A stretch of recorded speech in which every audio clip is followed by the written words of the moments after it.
প্রধানমন্ত্রী মোদিজি পশ্চিমবঙ্গে শেষ র্যালি করে এমন কিছু বললেন যা শুনলে আপনার মন প্রাণ জুড়িয়ে যাবে।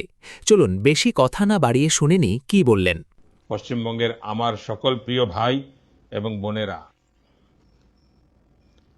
আপনাদের সকলকে আমার নমস্কার জানাই। গণতন্ত্রের প্রত্যেকটি উৎসব অত্যন্ত পবিত্র হয়ে থাকে। আমারও বাংলার এই উৎসবে অংশ নেওয়ার সুযোগ হয়েছে।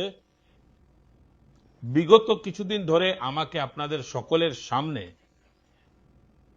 বেঙ্গলের উন্নয়নের বিষয়ে, বাংলার উজ্জ্বল ভবিষ্যৎ নিয়ে, বাংলার যুব প্রজন্মের উজ্জ্বল ভবিষ্যৎ নিয়ে বিজেপির যে রোডম্যাপটি রয়েছে সেই রোডম্যাপকে রেখাঙ্কিত করার,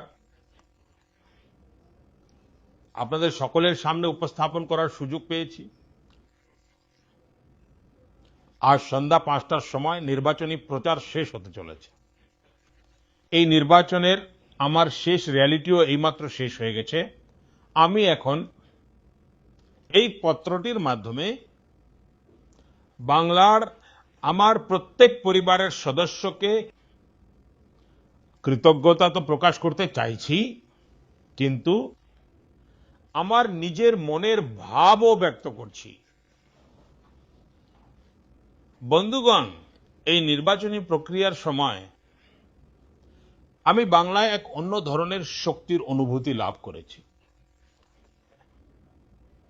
এতটা গরম থাকা সত্ত্বেও, এতগুলি র্যালি করার পরেও আমার বাংলার এই নির্বাচনী প্রচার অভিযানে বিন্দুমাত্র ক্লান্তি অনুভব করিনি। এই সমস্ত র্যালি, এই সমস্ত রোড শো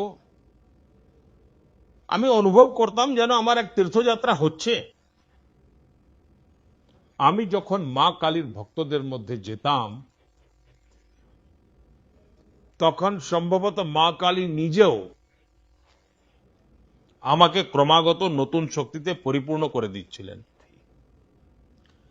যখন জানুয়ারি 2024-এ অযোধ্যায় রামলালার প্রাণ প্রতিষ্ঠার আয়োজন করা হয়েছিল, তার আগে আমি অত্যন্ত শ্রদ্ধার সঙ্গে 11 দিন ধরে একটি অনুষ্ঠান করেছিলাম, ব্রত পালন করেছিলাম।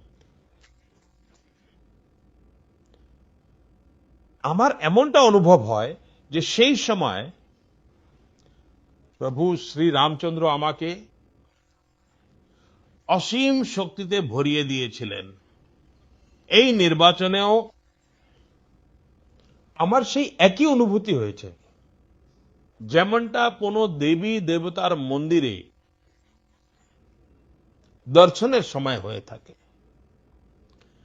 ঈশ্বররূপী জনগণ জনার্দনের দর্শন পেয়ে আমার মধ্যে এক নতুন শক্তির সঞ্চার হয়েছে। বন্ধুগণ,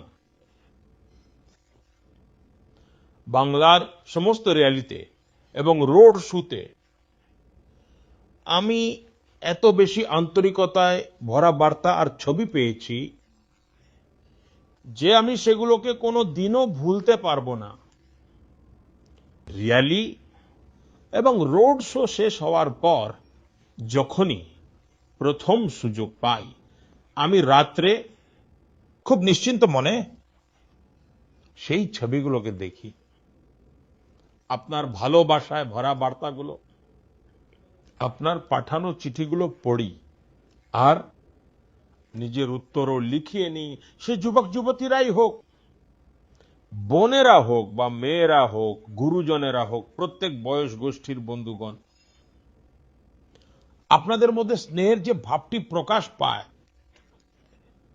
যা আমি দেখি, অনুভব করি, আমি আজ বলতে চাই, এই আপনার ভালোবাসা, আপনার আশীর্বাদ আমার জীবনের আসল মূলধন। বন্ধুগণ, এই নির্বাচনের সময় আমি এটাও দেখেছি যে বাংলার যুব সমাজই হোক বা মহিলারা হোক, কৃষক হোক বা শ্রমিক হোক, প্রত্যেকেই বাংলার উজ্জ্বল ভবিষ্যতের জন্য এক উন্নত বা বিকশিত বাংলার জন্য কতটা অধীর, কতটা আতুর। বাংলার যুব সমাজ এখন ভবিষ্যতের দিকে এগিয়ে যাওয়ার জন্য একটি উন্মুক্ত প্রাঙ্গণ চায়। আমাদের বেঙ্গলের কন্যারা, তারা মুক্ত আকাশ চায় এবং তারা সুরক্ষা চায়।